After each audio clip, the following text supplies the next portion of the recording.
ఇంగ్లీష్‌లో మాట్లాడాలంటే భయమా? మీలాంటి వాళ్ళ కోసమే spoken English personal training classes. వెంటనే జాయిన్ అవ్వండి. హాయ్ హలో నమస్తే welcome back to Suman TV. Karimnagar graduates ఎమ్మెల్సీగా పోటీ చేసి నైతికంగా విజయం సాధించినటువంటి assistant professor doctor Prasanna Harikrishna గారు మనతో పాటు ఉన్నారు. మరి ఇవాళ టాపిక్ ఏంటంటే గ్రూప్ 1 రిజల్ట్స్ లో అన్యాయం జరిగిందని చెప్పి చాలా ఆరోపణ ఉంది. తెలుగు మీడియం విద్యార్థులకి చాలా అన్యాయం జరిగింది, న్యాయం అయితే జరగలేదు అనేసి పేపర్ కూడా రీవాల్యుయేషన్ చేయాలని ఆరోపణ చేస్తున్నారు. మరి దీని అంతటి మీద ఒక్కసారి సార్తో మాట్లాడదాం. నమస్తే అండి. నమస్తే అండి. హరికృష్ణ గారు, మరి గ్రూప్ 1 వివాదం అయితే నడుస్తుంది. మరి ఇంగ్లీష్ మీడియం వాళ్ళకి ఒకలాగా, తెలుగు మీడియం వాళ్ళని ఒకలాగా వివక్ష చూపిస్తున్నారని చెప్పేసి ఒక అయితే డిమాండ్ అయితే ఉంది. మరి ఒకసారి దాని గురించి. షూర్. ముందుగా సుమన్ టీవీ ప్రేక్షకులందరికీ కూడా నమస్తే. ఎందుకంటే సుమన్ టీవీ నాకు కొత్త కాదు. సో చాలా మంది ప్రేక్షకులు నన్ను ఇప్పటికీ ఆదరించి ఉన్నారు. కాబట్టి మరి ఇప్పుడున్నటువంటి ఇష్యూ ఏదైతే మీరు అడిగారు, గ్రూప్ 1కి సంబంధించినటువంటి ఇష్యూ, ఇది కొత్తది కాదు. గతం నుంచి ప్రస్తుతం వరకు చాలా రకాల సమస్యలతో కూడుకొని ఫైనల్ స్టేజ్కి వచ్చిన తర్వాత మళ్ళీ పెద్ద సమస్యగా మారినటువంటి పరిస్థితి మీరందరూ వార్తాపత్రికల్లో కానీ సోషల్ మీడియా లోపల కానీ మీరు చూస్తూ ఉన్నారు. అసలు ఎందుకు ఈ విధంగా జరిగింది, దాని బేసిక్ కాజ్ ఎక్కడి నుండి స్టార్ట్ అయింది అనేది మనం ఒకసారి చూద్దాం. మరి మనకు వాస్తవానికి 2011 లోపల లాస్ట్, అంటే మన రాష్ట్రం ఏర్పాటు కాక ముందు చివరి గ్రూప్ 1 నోటిఫికేషన్ అనేది వచ్చింది. మరి 2024లో రిజల్ట్ మెయిన్స్ ఎగ్జామ్ జరిగింది. 25 మార్చ్ 10th రోజు మళ్ళీ దీనికి సంబంధించిన ఫైనల్ రిజల్ట్ ఇచ్చాం. మరి ఇవ్వడానికన్నా ముందు, అంటే 2011లో జరిగిన తర్వాత మన రాష్ట్రం ప్రత్యేకంగా 2014లో ఏర్పాటైన తర్వాత 2022లో మనకు ఫ్రెష్ నోటిఫికేషన్ అనేది రావడం జరిగింది. అంటే లాస్ట్ గవర్నమెంట్ ఏదైతే ఉందో, సో ఈ గవర్నమెంట్ 503 వేకెన్సీస్తో, సో 503, నా భూతో నా భవిష్యత్, చాలా పెద్ద నోటిఫికేషన్. 10 జిల్లాల తెలంగాణ, ఇప్పుడున్నటువంటి 33 జిల్లాల తెలంగాణకు సంబంధించి మనకు 503 వేకెన్సీస్తో నోటిఫికేషన్ వచ్చింది. మరి వచ్చిన తర్వాత దీనికి సంబంధించి పేపర్ లీకేజ్, అంటే జనరల్గా ఈ నోటిఫికేషన్కు బేస్ ఏంటి అంటే GO number 55. So GO number 55ను బేస్ చేసుకొని ఈ నోటిఫికేషన్ ఇచ్చారు. మరి ఏం చెప్తుంది జీవో నంబర్ 55 అంటే, మనకు ఎన్నైతే వేకెన్సీస్ ఉన్నాయో ఆ వేకెన్సీస్ కు సంబంధించి 1:50 మెయిన్స్ కు సెలెక్ట్ చేయాలి, ప్రిలిమ్స్ ఎవరైతే రాశారో. మరి ఈ విధంగా సెలెక్షన్ చేసేటప్పుడు కేటగిరీల వారీగా సెలెక్ట్ చేయాలి. అంటే బీసీలకు సంబంధించి ఫర్ ఎగ్జాంపుల్ ఒక పోస్ట్ ఉంటే బీసీ లోపల బీసీఏ ఉంటుంది, బి ఉంటుంది, సి ఉంటుంది, డి ఉంటుంది. బీసీఏ లోపల ఒక పోస్ట్ ఉంటే బీసీఏ లోపల 50 మందిని పిక్ చేయాలి. బీసీబీ లోపల 2 పోస్టులు ఉంటే 100 మందిని పిక్ చేయాలి. ఇట్లా ప్రతి కేటగిరీ లోపల ఎన్ని పోస్టులు ఉన్నాయి, జనరల్లో ఎన్ని ఉన్నాయి, విమెన్ కోటాలో ఎన్ని ఉన్నాయి, విమెన్ కోటాలో ఒక పోస్ట్ ఉంటే మళ్ళీ విమెన్ 50 మెంబర్స్ను పిక్ చేయాలి. అంటే సామాజిక న్యాయం తప్పనిసరిగా జరగడానికి అవకాశం ఉన్నటువంటి జీవో ఏది అంటే జీవో నంబర్ 55. మరి దీని ఆధారంగా వచ్చినటువంటి ఈ నోటిఫికేషన్ 2 సార్లు రద్దయింది. పేపర్ లీకేజీ, ఈ విషయం మీకు తెలిసినటువంటి విషయమే. మరి రద్దయిన తర్వాత మళ్ళీ మనకు లాస్ట్ ఎలక్షన్ ఏదైతే ఉందో, సో 2023 నవంబర్ డిసెంబర్ లోపల జరిగినటువంటి ఎన్నిక ఏదైతే ఉందో, సో ఇది జరిగిన తర్వాత మనకు కొత్త ప్రభుత్వం వచ్చింది. కొత్త ప్రభుత్వం వచ్చిన తర్వాత ఈ జీవో నంబర్ను క్యాన్సిల్ చేసి ఈ ప్రభుత్వం జీవో నంబర్ 29ను తీసుకురావడం జరిగింది. 29 అంటే సామాజిక న్యాయాన్ని చేసేటువంటి జీవో నంబర్ 55. మరి సామాజిక న్యాయానికి దూరంగా ఉన్నటువంటి జీవో నంబర్ 29 ఇది తీసుకొచ్చిన తర్వాత పబ్లిక్ డొమైన్ లోపల పెట్టలేదు. వాస్తవానికి 2023లో గవర్నమెంట్ ఫామ్ అయిన తర్వాత 2024 ఫిబ్రవరి లోపల మళ్ళీ రీనోటిఫికేషన్ ఇచ్చింది. అంటే ప్రస్తుత ప్రభుత్వం పాత జీవోను కొట్టివేసి కొత్త జీవోతో ఒక నోటిఫికేషన్ ఇవ్వడం జరిగింది. రీనోటిఫికేషన్ ఉన్నటువంటి వేకెన్సీస్ ఏవైతే 503 ఉన్నాయో దానికి మరొక 60 వేకెన్సీస్ ను కలిపి 563తో ఈ నోటిఫికేషన్ ఇవ్వడం జరిగింది. మరి ఇచ్చిన తర్వాత ఇవ్వడానికి కారణం ఎప్పుడు ఈ జీవో ఏదైతే ఉందో దాన్ని పబ్లిక్ డొమైన్ లో పెట్టలేదు. మరి పెట్టకపోగా నోటిఫికేషన్ ఫిబ్రవరిలో వస్తే ఎగ్జామ్ మనకు జూన్లో జరిగింది. సో జూన్లో ఎగ్జామ్ జరిగితే ఆగస్టు లోపల ఈ జీవోను పబ్లిక్ డొమైన్ లో పెట్టారు. అంటే ఎగ్జామ్ ఒక దశ అయిపోయిన తర్వాత జీవోను అందరి ముందుకు తీసుకురావడం జరిగింది. దాని ఫలితంగా చాలా మంది గతం లోపల ఏదైతే సామాజిక న్యాయానికి కారణమైనటువంటి జీవో ప్లేస్ లో ఇది ఎందుకు తీసుకొచ్చారు అని చెప్పేసి చాలా మంది పిల్లలు కోర్టు మెట్లు ఎక్కడం జరిగింది. దీనిపైన ఇప్పటి వరకు 32 కేసులు ఇప్పుడు వివిధ రకాల కోర్టుల లోపల వివిధ రకాల దశల లోపల ఉన్నాయి. మరి ఈ విధంగా జరుగుతూ ఉంటే ప్రిలిమ్స్ ఎగ్జామ్ అయిపోయింది, రిజల్ట్ ఇచ్చారు, మళ్ళీ మెయిన్ ఎగ్జామ్ డేట్స్ ఇచ్చారు. మెయిన్ ఎగ్జామ్ మనకు అక్టోబర్ 21 నుండి 27, 2024 లోపల మెయిన్ ఎగ్జామ్ అనేది పూర్తయింది. అంటే సుమారుగా 20,100 మంది అభ్యర్థులు మెయిన్ పరీక్షను రాయడం జరిగింది. మరి రాసిన తర్వాత అక్టోబర్ 27 ఎప్పుడైతే ఎగ్జామ్ పూర్తి కావడం జరిగిందో, గతం లోపల ఎప్పుడైతే ఈ ఎగ్జామ్ నిర్వహిస్తున్నటువంటి దశ లోపల ఉన్నటువంటి టీజీపీఎస్సీ చైర్మన్ మహేందర్ రెడ్డి గారు నవంబర్ 1 నుంచి, so November 1, 2024 to January 31, 2025, so ఈ 3 నెలలు అంటే సుమారుగా 3 నెలలు, ఈ 3 months కంప్లీట్ గా పేపర్ ఇవాల్యుయేషన్ చేయాలి అని చెప్పేసి ఒక స్కెడ్యూల్ డిజైన్ చేయడం జరిగింది. అంటే పేపర్ ఇవాల్యుయేషన్ 3 నెలలు చేయాలి. So that's the target. ఎందుకు 3 నెలలు చేయాలి అన్నప్పుడు వాస్తవానికి 20,000 ఆన్సర్ స్క్రిప్టులను ఇవాల్యుయేట్ చేయడానికి 6 నెలలు 8 నెలలు తీసుకున్నా కూడా తప్పులేదు. ఎందుకంటే క్వాలిటీగా చేయాలి, న్యాయం జరిగే విధంగా చేయాలి అంటే తప్పనిసరిగా ప్రతి ఇవాల్యుయేటర్ కి కొంత టైం అనేది అవసరం. మరి ఆ విధంగా కాకుండా హడావిడిగా అంటే ఆదరబాదరగా రిజల్ట్ ఇవ్వాలి అని చెప్పేసి ఒక ఉద్దేశంతో 3 నెలలు, కేవలం 3 నెలలు దిద్దాల్సినటువంటి ఆన్సర్ స్క్రిప్ట్ల సంఖ్య 20,100. ఇంత పెద్ద మొత్తం లోపల ఆన్సర్ స్క్రిప్ట్లను కేవలం 3 నెలల లోపల దిద్దడం అనేది అసాధ్యం. అంటే క్వాలిటీగా దిద్దడం అనేది అసాధ్యం, న్యాయబద్ధంగా దిద్దడం అనేది అసాధ్యం. మరి ఈ కాంటెక్స్ట్ లోపల జనవరి 31 లోపు ఎందుకు ఫినిష్ చేయాలి అన్నప్పుడు మార్చి లోపల, వాస్తవానికి మార్చ్ 3rd వీక్ లోపల మనకు గ్రాడ్యుయేట్ ఎమ్మెల్సీ ఎన్నికలు జరగబోతున్నాయి అని చెప్పేసి మనకు అర్థమవుతుంది. మరి ఈ మార్చ్ 3rd వీక్ లోపల గ్రాడ్యుయేట్ ఎమ్మెల్సీ ఎన్నికలు రాబోతున్నాయి. ఫిబ్రవరి లాస్ట్ వీక్ లోపల మనకు ఎలక్షన్ నోటిఫికేషన్ వస్తుంది కాబట్టి జనవరి 31 వరకు ఫినిష్ చేయాలా, ఫిబ్రవరి 1st or 2nd వీక్ లోపల రిజల్ట్ ఇస్తే మాకు బెనిఫిట్ అవుతుంది అనేటువంటి ఉద్దేశంతో గవర్నమెంట్ నుంచి ఇన్స్ట్రక్షన్స్ ఉన్నాయని చెప్పేసి నేను అనుకుంటున్నా. ఎందుకంటే ఇంత హడావిడిగా దిద్దాల్సినటువంటి అవసరం లేదు. మరి దిద్దుతున్నప్పుడు ఫస్ట్ స్పెల్ లోపల మహేందర్ రెడ్డి గారు చైర్మన్ ఉన్నారు. నెక్స్ట్ ఒక స్పెల్ అయిపోయిన తర్వాత ప్రస్తుత చైర్మన్ బుర్రా వెంకటేశం గారు ఛార్జ్ తీసుకోవడం జరిగింది. మరి మొదటి దశ లోపల యూపీఎస్సీ తరహా లోపల పేపర్స్ ఇవాల్యుయేట్ చేయాలి అని చెప్పేసి మహేందర్ రెడ్డి గారు చెప్పారు. మరి యూపీఎస్సీ స్టాండర్డ్ లోపల ఇవాల్యుయేట్ చేయాలి అంటే తప్పనిసరిగా దిద్దాల్సినటువంటి వ్యక్తులు ప్రొఫెసర్ స్థాయి వాళ్ళు ఉండాలి. మరి ఎవరు దిద్దారు? Assistant professors, degree college lecturers తో పేపర్స్ ఇవాల్యుయేట్ చేయించడం జరిగింది. వాళ్ళ సబ్జెక్టు నేను తప్పుపట్టట్లేదు, వాళ్ళ దగ్గర ఉన్నటువంటి కంటెంట్ మ్యాటర్ను నేను తప్పుపట్టలేదు. బట్ ఈ గ్రూప్ 1 అనేది ఒక పోటీ పరీక్ష. డిగ్రీ కాలేజ్ లోపల, యూనివర్సిటీస్ లోపల పనిచేసేటువంటి అసిస్టెంట్ ప్రొఫెసర్స్ ఒక స్టాటిక్ సబ్జెక్టును మాత్రమే అక్కడ ఎక్కువ మొత్తం లోపల డీల్ చేస్తూ ఉంటాం. మరి గ్రూప్ 1 అనేది ఇది కంప్లీట్ డైనమిక్ సబ్జెక్ట్. ఈ డైనమిక్ సబ్జెక్ట్ పైన ఎంతవరకు అవగాహన ఉన్నది, గతం లోపల వీళ్ళు మరి పేపర్లను, గత మెయిన్స్ పేపర్లను దిద్దినటువంటి ఎక్స్పీరియన్స్ ఏమైనా ఉన్నదా అనేది చాలా పెద్ద ప్రశ్న. ఇప్పుడు $1 and $1 billion క్వశ్చన్. మరి ఈ కాంటెక్స్ట్ లోపల ఇక్కడ మొత్తం దిద్ది ఎలక్షన్ కోడ్ వచ్చిన తర్వాత మార్చ్ 10th రోజు రిజల్ట్స్ ఇచ్చారు. రిజల్ట్స్ ఇచ్చిన తర్వాత అసలు కథ స్టార్ట్ అయింది. మరి జనరల్ గా గ్రూప్ 2 రిజల్ట్ ఇచ్చారు మొన్ననే, గ్రూప్ 3 ఇచ్చారు, హాస్టల్ వెల్ఫేర్ ఆఫీసర్ నిన్న ఇచ్చారు. ఇచ్చినటువంటి ప్రతి ఎగ్జామ్ యొక్క రిజల్ట్ ను GRL, జనరల్ ర్యాంకింగ్ లిస్ట్ ఇచ్చారు. అంటే పబ్లిక్ డొమైన్ లో టీజీపీఎస్సీ వెబ్సైట్ లోపల ఏ క్యాండిడేట్ ఉన్నాడు, హాల్ టికెట్ నంబర్ ఏంటి, వాళ్ళకు వచ్చినటువంటి మార్కులు ఏందని చెప్పేసి అందరిది మీరు GRL ఇచ్చినప్పుడు మార్చి 10వ తారీఖున ఏదైతే గ్రూప్ 1 రిజల్ట్ ఇవ్వడం జరిగిందో దానికి ఎందుకు GRL ఇవ్వలేదు అనేది అనేక అనుమానాలకు, అనేక సందేహాలకు దారి తీసినటువంటి ప్రశ్న.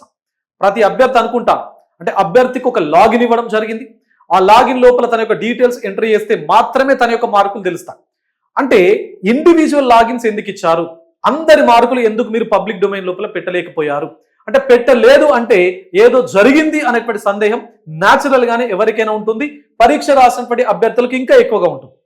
ఎందుకు ఎక్కువగా ఉంటుంది అంటే ఎవరికైతే ఎక్కువ మార్కులు రావాలో వాళ్ళకు తక్కువ మార్కులు వచ్చాయి, ఎవరికైతే ఎక్స్పెక్ట్ చేయనటువంటి మార్కులు ఏవైతున్నాయో వాళ్ళకు 100-150 మార్కులు ఎక్కువ వచ్చాయి. సో దీనితో చాలా మంది రోడ్ల బాట పట్టడం జరిగింది. మరి ఇక్కడ ప్రధాన సమస్య ఏంటి అంటే, ఒకటి GRL పెట్టకపోవడం, రెండవది ఎలాంటి రిఫరెన్సెస్ అంటే టీజీపీఎస్సి ఒక మెయిన్ పరీక్షకు కానీ ప్రిలిమినరీ ఎగ్జామ్కి కానీ ఈ పుస్తకాలు చదవండి, ఈ పుస్తకాల నుంచి మాత్రమే క్వశ్చన్స్ అడగబడతాయి అని చెప్పేసి ఎలాంటి రెఫరెన్సెస్ టీజీపీఎస్సి వాళ్ళు మెన్షన్ చేయలేదు. అండ్ ఇక్కడ ప్రధాన సమస్య ఏంటి అంటే ఇవాల్యుయేషన్ ప్రాసెస్. సో ఈ ఇవాల్యుయేషన్ అనేది చాలా లోపభూయిష్టంగా జరిగింది అనేది మనకు క్లియర్గా అర్థమైపోతుందండి.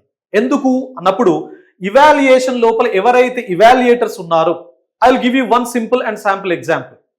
తెలంగాణ ఉద్యమానికి సంబంధించిన ఒక paper subject expert or you can say CE అంటే చీఫ్ ఎగ్జామినర్ ఎవరైతే ఉన్నారో ఒక అసిస్టెంట్ ప్రొఫెసర్ ను సిఈగా పెట్టడం జరిగింది.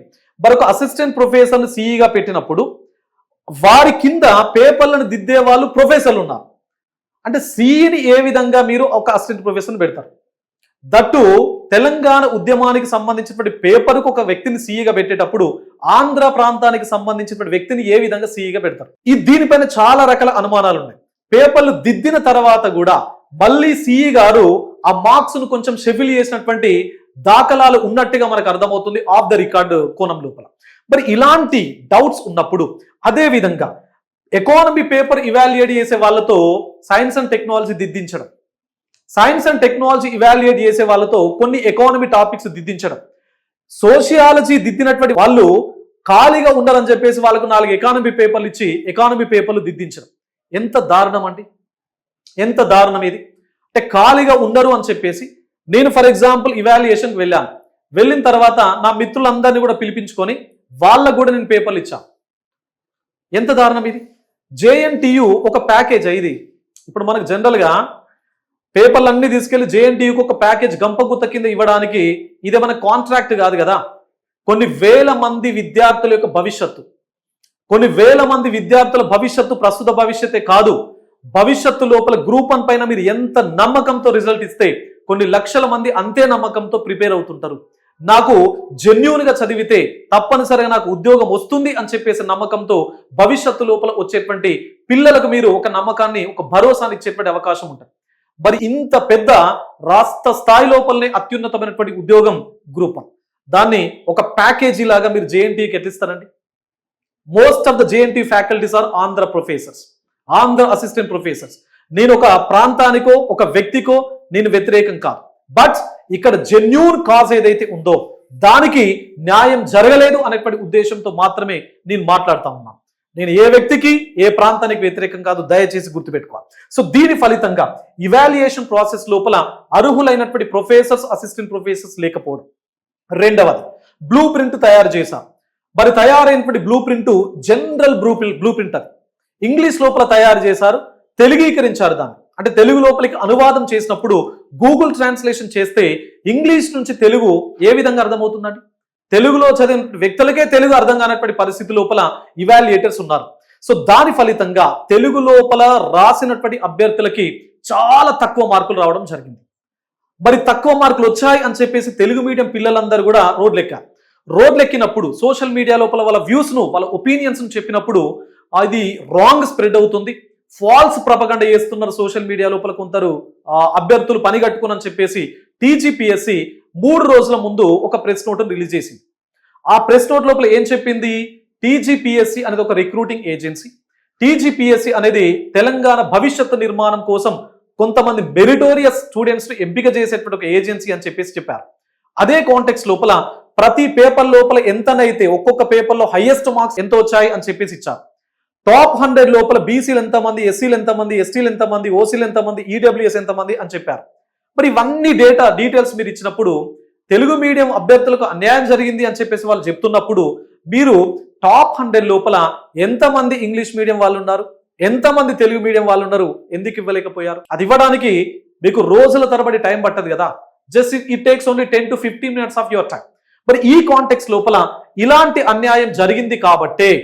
అండ్ చాలా ఇంపార్టెంట్ అంశం ఏంటి అంటే జనరల్ గా నేను చాలా పేపర్స్ ఇద్దాను. నేను జేఎల్గా జూనియర్ లెక్చరర్ గా పనిచేశాను, అసిస్టెంట్ ప్రొఫెసర్ గా పనిచేశాను. జనరల్ గా ఏ పేపర్ ఇవాల్యుయేషన్ లోపలనైనా స్థాయిని బట్టి రోజుకి 20 పేపర్లు దిద్దాల్సినటువంటి పని ఉంటుంది. ఎస్ఎస్సి అయితే ఇప్పుడున్నటువంటి సమాచారం ప్రకారం 30-32 పేపర్లు దిద్దేటువంటి పరిస్థితి ఒక రోజులో ఉంటుంది. మరి ఇది జీవితం కోసం రాసేటువంటి గ్రూప్ 1 స్థాయి పరీక్ష. దారుణం ఎంత దారుణం అంటే ఒక వ్యక్తికి ఒక రోజుకి 40 పేపర్లు ఇస్తారండి. 40 స్క్రిప్ట్స్, 40 ఆన్సర్ స్క్రిప్ట్స్ ను గ్రూప్ 1 స్థాయి లోపల ఉండేటువంటి ఒక అభ్యర్థికి 40 ఆన్సర్ స్క్రిప్ట్స్ మినిమం. లాస్ట్ జనవరి ఎండింగ్ లోపల పేపర్లు దిద్దడం అవుతలేదు అని చెప్పేసి, తొందరగా రిజల్ట్ ఇవ్వాలి అని చెప్పేసి ఒక వ్యక్తి 100 పేపర్లు దిద్దారండి. 100 ఆన్సర్ స్క్రిప్ట్స్. ఎంత అన్యాయం! అసలు 40 దిద్దద్దు, ఓన్లీ 20 మాత్రం. ఇంకా నన్ను అడిగితే 10 మాత్రమే ఇవ్వాలి. జస్ట్ 10. ఎందుకు ఇవ్వాలి 10 అంటే ఇది ఆషామాషి చిన్న పిల్లలు రాసేటువంటి పరీక్షగా. రేపు రాష్ట్రంలో దేశం లోపల యూపీఎస్సీ ఒక ఐఏఎస్ పోస్ట్ ఎంత పవర్ఫుల్లో, రాష్ట్ర స్థాయి లోపల ఒక ఆర్డీఓ, ఒక డిఎస్పీ, ఒక సిటిఓ అంత పవర్ఫుల్. మరి అంత అత్యున్నతమైనటువంటి స్థాయి లోపల అధికారులను ఎంపిక చేసేటువంటి ఒక ఏజెన్సీ రోజుకు 40 మాక్సిమం 100 ఆన్సర్ స్క్రిప్ట్స్ ను ఏ విధంగా ఇవాల్యుయేట్ ఇస్తుంది? మరి ఈ విధంగా చేయించినప్పుడు ఒక ప్రశ్నకు ఎంత టైం ఇస్తారు? 1 నిమిషం కూడా ఇవ్వనటువంటి పరిస్థితి. అంటే ఒక ప్రశ్న 10 మార్కుల ప్రశ్న, 2 పేజీలు రాసినటువంటి ప్రశ్న దిద్దడానికి ఆ కంటెంట్ మొత్తం చదివి దాన్ని అర్థం చేసుకొని క్వశ్చన్ కు సరైన రీతి లోపల ఆన్సర్ ఉందా లేదా అని చెప్పేసి ఆలోచన చేసుకొని ఆ ఇవాల్యుయేటర్ మార్క్స్ ను ఇవ్వడానికి 1 నిమిషం కూడా టైం ఇవ్వకపోతే మరి ఏ విధంగా అవుట్పుట్ వస్తుంది? ఏ విధంగా న్యాయం జరుగుతుంది నిజమైనటువంటి అభ్యర్థులకు? సో ఇలాంటి ప్రశ్నలు చాలా ఎక్కువ మొత్తం లోపల ఉన్నాయి కాబట్టి సో టీజీపీఎస్సీ వాళ్ళు వెబ్సైట్ లోపల మేము ఒక అవకాశం ఇస్తున్నాం రీకౌంటింగ్ కు అని చెప్పేసి. రీకౌంటింగ్ అవకాశం ఇస్తే ఎవరికి న్యాయం జరుగుతుంది? ఫర్ ఎగ్జాంపుల్ రీకౌంటింగ్ అంటే 15 ప్రశ్నలు ఉన్నప్పుడు ఒక్కొక్క ప్రశ్నకు మార్కులు ఇచ్చినప్పుడు కౌంట్ గనక మిస్ అవుతే 70 మార్కులు వచ్చేది 68 మాత్రమే ఇచ్చారనుకోండి, మళ్ళీ కౌంట్ చేస్తే 70 మార్కులు వస్తుంది. దానివల్ల న్యాయం జరుగుతుందా? న్యాయం జరగాలి అంటే తప్పనిసరిగా రీవాల్యుయేషన్ కు అవకాశం ఇవ్వాలి. ఎంతమంది అయితే గ్రూప్ 1 అభ్యర్థులు రాశారో 20,100 వరకు సుమారుగా, వీళ్ళందరికీ సముచితమైనటువంటి న్యాయం జరగాలి అంటే తప్పనిసరిగా టీజీపీఎస్సీని నేను ఈ వేదిక నుంచి రిక్వెస్ట్ చేస్తున్నా అండ్ గవర్నమెంట్ కూడా రిక్వెస్ట్ చేస్తున్నాను. You just think of it, you take an initiative. ఎందుకంటే ఇది మీరే చెప్పారు కదా, అత్యున్నత స్థాయి పరీక్ష, మెరిటోరియస్ స్టూడెంట్స్ ని ఎంపిక చేసేటువంటి పరీక్ష కాబట్టి మీరు 3 నెలలు దిద్దారు కదా, మరొక 3 నెలలు క్వాలిఫైడ్ ప్రొఫెసర్స్ తో దిద్దించండి. సబ్జెక్టుకు అవగాహన ఉన్నటువంటి ప్రొఫెసర్స్ తో దిద్దించండి. ఒక 3 నెలలు 60 సంవత్సరాల భవిష్యత్తును నిర్మించేటువంటి నిర్మాతలు వీళ్ళు. ఈ నిర్మాతలను ఎంపిక చేసేటువంటి ప్రక్రియలో ఒక 3 నెలలు డిలే అవుతే ప్రభుత్వానికి నష్టం లేదు, టీజీపీఎస్కి నష్టం లేదు, అభ్యర్థులు కూడా మాకు ఇప్పుడే రిజల్ట్ కావాలని చెప్పేసి ఎవరు అడగట్లేదు. కాబట్టి విన్ విన్ సిచ్యువేషన్ ఉండాలి అంటే ప్రభుత్వానికి గతం నుంచి ప్రస్తుతం వరకు రిక్రూట్మెంట్ చేస్తున్నారు, అపాయింట్మెంట్ ఆర్డర్స్ ఇస్తున్నారు అనేటువంటి ఒక మంచి పేరు ఉంది. కాబట్టి ఆ పేరును సుస్థిరం చేసుకోవాలి అంటే, సస్టైన్ చేయాలి అంటే, అభ్యర్థులకు నమ్మకాన్ని భరోసాను ఇవ్వాలి అంటే తప్పనిసరిగా మీరు మరొక 3 నెలలు ఈ 20,100 ఆన్సర్ స్క్రిప్ట్స్ ఏవైతే ఉన్నాయో క్వాలిఫైడ్, ఎలిజిబుల్, రిలవెంట్ సబ్జెక్ట్ తో కూడుకున్నటువంటి అసిస్టెంట్ ప్రొఫెసర్స్ కానీ ప్రొఫెసర్స్ తో మీరు ఇవాల్యుయేషన్ చేయించండి. తప్పనిసరిగా అందరికి న్యాయం జరుగుతుంది, టీజీపీఎస్సీ కూడా ఒక మంచి పేరు వస్తుంది. అయితే హరికృష్ణ గారు మీరు చెప్పినట్లుగా ఒక స్టూడెంట్స్ కామెంట్స్ పెడుతున్నారు ఏంటంటే, ఎప్పటి నుంచో చదివిన వాళ్ళకేమో తక్కువ మార్కులు వస్తున్నాయి, సంవత్సరం క్రితం ప్రిపేర్ అయిన వాళ్ళకేమో ఎక్కువ మార్కులు వచ్చేసాయి అని చెప్పేసి మీరు ఇందాక అన్నారు. మీడియం చూసుకుంటే కూడా వివక్ష చూపిస్తున్నారండి. ఎప్పుడు చూసినా కూడా ఈ గ్రూప్ 1 పైన వివాదం అనేది వస్తూనే ఉంటాయి. మరి దీన్ని అరికట్టడం ఎలా అంటారు? ఒకటే, ఇప్పుడు దీనికి అంటే ఇవాల్యుయేషన్ ప్రాసెస్ లోపల లోపాలు జరిగినాయండి. అంటే ప్రాపర్ గా ఒక కన్స్ట్రక్టివ్ ఓరియంటేషన్ లోపల ఇవాల్యుయేటర్ ఎవరైతే ఉన్నారో అతనికి సబ్జెక్ట్ పైన అవగాహన గనక ఉండుంటే, నేను ఎందుకు అంటున్నానంటే ఇప్పుడు బ్లూ ప్రింట్ తయారు చేశారు అంటే పేపర్లు ఎవరైతే దిద్దడం జరుగుతుందో వాళ్ళ చేతికి ఒక బ్లూ ప్రింట్ ఇచ్చారు. ఎవరు తయారు చేశారు బ్లూ ప్రింట్? ఇది చాలా ఇంపార్టెంట్. అంటే బ్లూ ప్రింట్ తయారు చేసినటువంటి వాళ్ళ యొక్క సబ్జెక్ట్ ఏంటి, ఇక్కడ అడుగుతున్నటువంటి సబ్జెక్ట్ యొక్క డిమాండ్ ఏం కోరుకుంటుంది, వాళ్ళకు ఉన్నటువంటి సబ్జెక్ట్ ఎంత, అసలు రిలవెన్స్ ఉందా? సరే, ఒక బ్లూ ప్రింట్ తయారు చేశాను. నేను చాలా వేదికలపైన ఒక డెఫినేషన్ ఇచ్చాను. ఏమి ఇచ్చాను డెఫినేషన్ అంటే సింపుల్. ఒకటి, ఇప్పుడు చాలా వేదికల పైన నేనేం చెప్పానంటే నేషనల్ ఇన్కమ్ ఉంది. ఒకటి నేషనల్ ఇన్కమ్, సో జాతీయ ఆదాయం అనేటువంటి ఒక డెఫినేషన్ ఉంది. సో ఈ డెఫినేషన్ కు 100 మంది 100 రకాలుగా నిర్వచించారు. నవీన గారు ఒక నిర్వచనం ఇచ్చారు, ప్రసన్న హరికృష్ణ గారు ఒక నిర్వచనం ఇచ్చారు, ఇంకో XYZ అనే వాళ్ళు కూడా నిర్వచనం ఇచ్చారు. అందరు మనం ఇచ్చినటువంటి అన్ని డెఫినేషన్స్ అప్రూవ్డ్, అంటే అన్ని ఆమోదించబడినవి, అన్నింటికి కూడా శాస్త్రీయత ఉన్నది. ఇప్పుడు ఈ కాంటెక్స్ట్ లో ఏం జరిగింది, బ్లూ ప్రింట్ ఎవరైతే ఇవ్వడం జరిగిందో ఆ బ్లూ ప్రింట్ లో నవీన గారు ఇచ్చినటువంటి డెఫినేషన్ మాత్రమే ఉంచారు అనుకోండి. ఇప్పుడు 20,000 100 మంది పరీక్ష రాశారు. ఇందులో సగం మంది నవీన గారు ఇచ్చినటువంటి డెఫినేషన్ రాశారు, ఇంకొక 25% నేను ఇచ్చినటువంటి డెఫినేషన్ రాశారు, ఇంకో 10% ఇంకొక ఎక్స్ ఇచ్చినటువంటి డెఫినేషన్ రాశారు. మరి ఇప్పుడు సబ్జెక్టు పైన అవగాహన లేనటువంటి వాళ్ళు కనుక పేపర్ దిద్దినప్పుడు బ్లూ ప్రింట్ లోపల ఎవరిచ్చినటువంటి డెఫినేషన్ అయితే ఉందో అది ఉంటేనే పేపర్ పైన మార్కులు వేశారు. నేను ఒక ఎగ్జాంపుల్ చెప్తున్నాను అంతే. ఇట్లా డెఫినేషన్ కావచ్చు, రకాలు కావచ్చు, ప్రాసెస్ కావచ్చు, బెనిఫిట్స్ కావచ్చు, లేకపోతే డ్రాబ్యాక్స్ కావచ్చు, ఛాలెంజెస్ అంటే క్వశ్చన్లు బట్టి మారుతూ ఉంటుంది. మరి ఇలా మారినప్పుడు బ్లూ ప్రింట్ ఎంతవరకు న్యాయం చేసే విధంగా ఉన్నది? ఈ విధంగా బ్లూ ప్రింట్ ఒక రకంగా ఉంటే పేపర్లు దిద్దే వాళ్లకు సబ్జెక్టు 360 డైమెన్షన్ లోపల గనక సబ్జెక్ట్ పైన పట్టుంటే బ్లూ ప్రింట్ లోపల కొంచెం అటు ఇటుగా ఇచ్చినా కూడా వాళ్ళకి సబ్జెక్ట్ ఉంటది కాబట్టి న్యాయం జరుగుతుంది.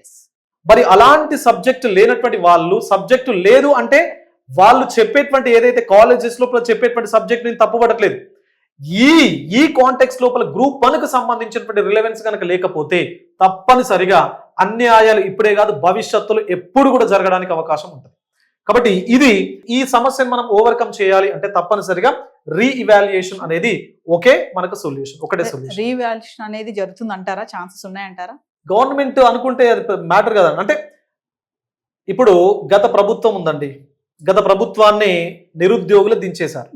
గత ప్రభుత్వాన్ని దించి ఈ ప్రభుత్వాన్ని ఏర్పాటు చేయడం లోపల 100 ఫ్యాక్టర్స్ ఉంటే అందులో ఒక 10 ఫ్యాక్టర్స్ నిరుద్యోగుల ఫ్యాక్టర్స్.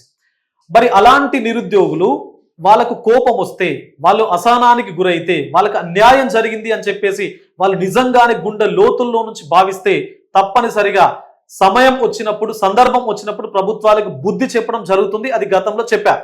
మరి ఇదే విధంగా గనక ఈ సిచ్యువేషన్ కంటిన్యూ అవుతే ఇలాంటి కాంటెక్స్ట్ లోపల కూడా గవర్నమెంట్లు మారుతాయి అని చెప్పి చెప్తున్నాం. I'm not criticising any government, I'm not encouraging any government, but నేను రియల్ సిచ్యువేషన్ ఏదైతే జరిగిందో దాన్ని మీ దృష్టికి తీసుకొచ్చేటువంటి ప్రయత్నం మాత్రమే నేను చేశాను. ఫైనల్ ఇంకో క్వశ్చన్ అండ్ లాస్ట్, ఇంకా చాలా మంది విద్యార్థుల కామెంట్ ఏంటంటే తెలుగు మీడియంలో చదవడం మా తప్ప, అంటే మా తల్లిదండ్రులు చేసిన పాపమా, గ్రూప్ 1 తెలుగు మీడియం లేదని చెప్పేస్తే అయిపోతుంది కదా, ఎందుకు పెట్టి ఇంత ఇబ్బంది చేయడం మమ్మల్ని అనేది ఒక వాదన ఉంది. దీనికి ఏం చెప్తారు ఫైనల్ గా? సింపుల్ అండి, మనము వీఆర్ లివింగ్ ఇన్ తెలంగాణ.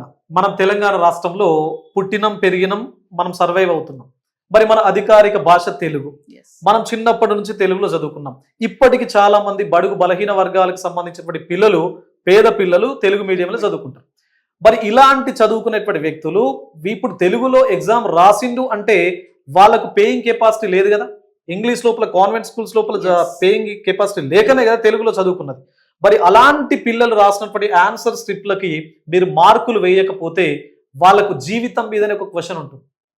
అసలు చదివే మీరు గ్రూప్ 1 దాకా పక్కన పెట్టండి, ఇంకా గ్రూప్ 1 నేను రాయాలి అని చెప్పేసి కోరిక పక్కన పెట్టండి, ఎందుకు చదవాలి అనేటువంటి డౌటే మీరు ఇచ్చేటువంటి అవకాశం ఉంటుంది. కాబట్టి మీ వైపు నుంచి మనం తెలుగు భాషను పరిరక్షించుకోవాలి. తెలుగులో రాసినటువంటి వ్యక్తి బాగా రాయకపోతే మార్క్స్ వేయకండి, కానీ వాళ్ళ ఎక్స్ప్రెషన్ చూడండి, నిజంగానే వాళ్ళు కరెక్ట్గా వాళ్ళ యొక్క వ్యూస్ని ఎక్స్ప్రెస్ చేశారా, కరెక్ట్గానే అడిగినటువంటి ప్రశ్నకు అనలైటికల్ ఓరియంటేషన్ లోపల ఆన్సర్ ఉందా, కంటెంట్ మ్యాటర్ ఉందా, రిలవెన్స్ ఉందా, ఇవన్నీ చూసిన తర్వాతనే మార్క్స్ వేయండి. మీరు ఏ విధంగా వేసినా కూడా టాప్ 100 స్క్రిప్ట్స్ లోపల మినిమం 10 మంది కూడా తెలుగు మీడియం వాళ్ళు, 90 మంది ఉండని 10 మంది కూడా లేరు అంటే తప్పనిసరిగా ఏదో జరిగింది అనే కదా. తెలుగు మీడియం వాళ్ళ అన్యాయానికి గురైనట్టు మనకు స్పష్టంగా కనబడుతున్నది కదా. మరి ఈ కాంటెక్స్ట్ లోపల గవర్నమెంట్ ని మరొకసారి TGPS ని just consider this issue and revaluation కనుక ఇస్తే మీరు తెలుగుకు న్యాయం చేస్తారు.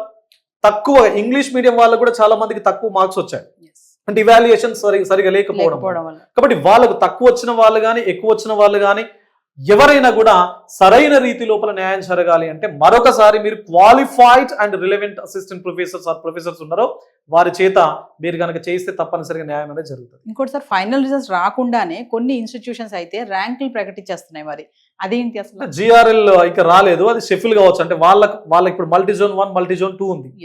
మల్టీజోన్ 1 లో ఉన్నటువంటి వేకెన్సీస్ ఎన్ని, ఆ వేకెన్సీస్ కు వీళ్ళ ర్యాంక్ ఫిట్ అవుతుందా లేదా, వీళ్ళకి వచ్చినటువంటి మార్కులు, అక్కడ ఉన్నటువంటి వేకెన్సీస్ ఫిట్ అయితే మాత్రమే వాళ్ళకు ఫైనల్ లిస్ట్ లోపల వాళ్ళ పేరు ఉండే అవకాశం ఉంటుంది.